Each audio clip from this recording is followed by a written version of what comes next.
Magandang umaga sa inyo, panibagong araw, panibagong vlog na naman. So ngayon, kakaligo ko lang. Samahan niyo ako maghanda para sa isang ganap mamaya habang pinag-uusapan natin ang mga libro ni Jose Rizal. Sa librong ito, maraming karakter ang tumatak sa akin. Katulad na lang ni Kapitan Tiago, ni Don Custodio, at ni Padre Silva. Isa lang naman sila sa pinaka makapangyarihan na karakter sa Noli at El Fili. Yan, si Don Custodio, isang bigating businessman, tapos makapangyarihan sa politiko yan.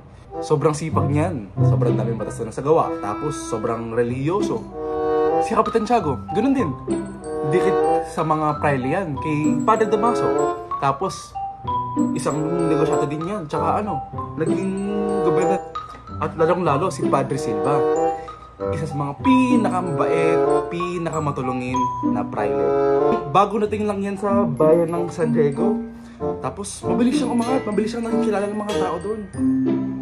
Mabilis siyang naging importanteng tao kumaga sa bayan na yun. Diba? Isipin nyo, hindi magiging makapangyarihan tong mga to kung hindi sila tunay na mabait, kung hindi sila matulungin, kung hindi sila mabait sa kapwa nila. Kaya dapat iboto natin sila sa susunod na eleksyon kasi sila ang papanalo natin.